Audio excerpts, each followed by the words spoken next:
नमस्कार, आप देख रहे हैं न्यूज पीआर। रियासना आपके साथ है। आज देश के लिए एक ऐतिहासिक दिन है और देश क्या बोलूं, बिहार में भी बहुत कुछ होने वाला है। आज इंटर की परीक्षा चल रही है, साथ ही साथ कैबिनेट विस्तार भी होना है और आज बजट भी पेश किया जाएगा। तो अभी फिलहाल बजट 2021 के लाइव अपडेट्स यूं हैं कि हाथ में टैब लेकर पहुंची हैं निर्मला सीतारमन राष्ट्रपति भवन के लिए और इस बार पेपरलेस है देश का बजट। मोदी सरकार आज यानी कि 1 फरवरी को आम बजट पेश करने जा रही है।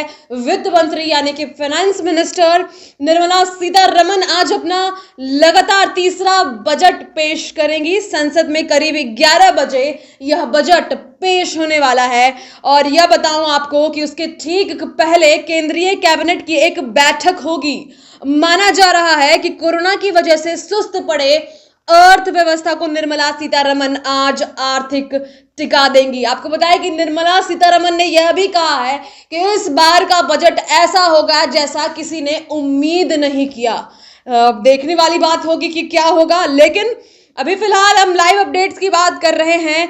तो इस बजट से उम्मीद की जा रही है कि इसमें महामारी से पीड़ित आम आदमी को राहत दी जाएगी, यानी कि शायद इन बजट जो बनाया गया है वो लॉकडाउन को ध्यान में रखते हुए बनाया गया है। साथ ही स्वास्थ्य सेवा, बुनियादी ढांचे और रक्षा कर अधिक खर्च के माध्यम से आर्थिक सुधार को आगे बढ़ाने पर अधिक ध्यान दिए जाने की उम्मीद की जा रही है। यहाँ एक अंतरिम बजट समेत मोदी सरकार का 9वां बजट होने वाला है।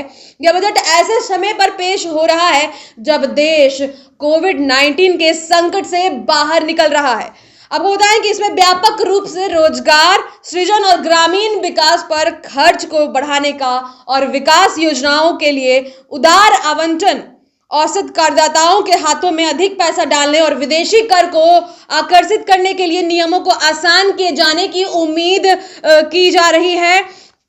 और जो तस्वीरें सामने आ रही है उसमें दिख रही हैं निर्मला सीतारमन, हाथों में लाल कलर का एक एनवेलप टाइप कुछ है और उसमें वो टैब है जिसमें भारत का बजट पेश होने वाला है। इस बार बही खाता नहीं, इस बार जो ट्रेडिशनल बही खाता नहीं बल्कि टैब के जरिए वित्त मंत्री निर्मला सीतारमन बजट पेश करेंगी और पढ़ेंगी। निर्मला सीतारमन वित्त मंत्रालय से राष्ट्रपति भवन के लिए निकल चुकी हैं और दिल्ली वित्त मंत्री निर्मला सीतारमन और केंद्रीय वित्त राज्य मंत्री अनुराग ठाकुर वित्त मंत्रालय से निकले हैं। इस दौरान उनके हाथ में एक छोटा सा फाइल टाइप का बैग दिखा जिसमें टैब है।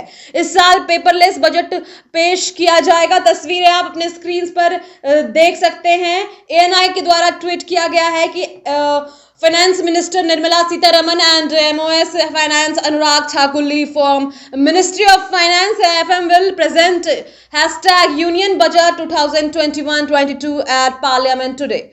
For the first time ever, the budget will be paperless this year due to COVID. It will be available for all of us as a soft copy online. अब देखने वाली बात होगी कि इस बजट में क्या है। जितनी भी उम्मीदें हैं मैंने आपको बताई है।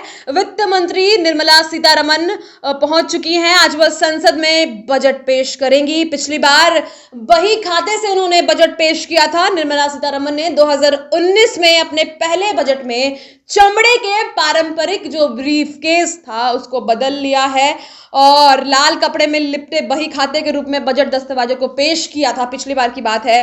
उन्होंने इस महीने की शुरुआत में ही कहा था, मैंने आपको शुरू में ही बता दिया कि अप्रैल से शुरू होने वाले वित्तीय वर्ष का बजट इस तरीके का होगा जैसे पहले कभी नहीं देखा गया है। अर्थशास्त्रियों और विशेषज्ञों का कहना है कि यह बजट कोरोना महामारी की वजह से तबाह हुई अर्थव्यवस्था को वापस जोड़ने की शुरुआत होगा। उनका यह भी कहना है कि इस बजट को महज बही खाते अथवा लेखा जोखा या पुरानी योजनाओं को नए कलेवर में पेश करने से अलग हटकर होना चाहिए। विशेषज्ञ चाहते हैं कि यह बजट कुछ इस तरीके का हो जो भविष्य की राह दिखाए और दुनिया में सबसे तेजी से वृद्धि करती प्रमुख अर्थव्यवस्था को वापस पटरी पर लाया जाए। सोच समझकर तैयार किया गया बजट भरोसा बहाल करने में लंबी दौड़ का घोड़ा साबित होता है या नहीं, यह तो बाद में पता चलेगा। इसे सितंबर 2019 में पेश विशेष मिनी बजट या 2020 में किस्तों में की गई सुधार संबंधी घोषणाओं से स्थानांतरित नहीं किया जा सकता है। और जब हम अगर क्षेत्रों की जोड़ की बात करें तो कुछ इन क्षेत्रों पर ज्यादा जोड़ होगा। स्वास्थ्य सेवा, कोरोना संकट ने लचर स्वास्थ्य व्यवस्था की पोल खोल दी है। आर्थिक समीक्षा में स्वास्थ्य क्षेत्र पर बजट बढ़ाने का सुझाव दिया गया है। उम्मीद है कि स्वास्थ्य सेवा पर आवंटन कई गुना बढ़ाया जाएगा। वाहन उद्योग, उसके बाद मैन्युफैक्चरिंग, इंफ्रास्ट्रक्चर, जीएसटी संग्रह रिकॉर्ड रहा। दिसंबर में जीएसटी संग्रह 1.5 लाख करोड़ रहा। सरकार लोगों के हाथ में अधिक पैसा पहुंचाने की कोशिश करेगी। पीएमएमआई में उछाल, दिसंबर में सेवा क्षेत्र में जुड़ी गतिविधियों में वृद्धि दर्ज की गई है और सेवा क्षेत्र की गतिविधियों तेजी पर भी ऐलान संभव है। रियल एस्टेट को उबारने की कोशिश की जाएगी। बैंकिंग सिस्टम को सपोर्ट मिलेगा। इसके अलावा स्टार्टअप पे भी काफी जोर होगा। तो इस बजट में कौन कौन क्षेत्रों पे ज्यादा जोर दिया जाएगा, मैंने आपको सारे डिटेल्स बता दिए, लाइव बता दिया कि सीतारमन पहुंच चुकी हैं। फिलहाल आज के इस वीडियो में इतना ही।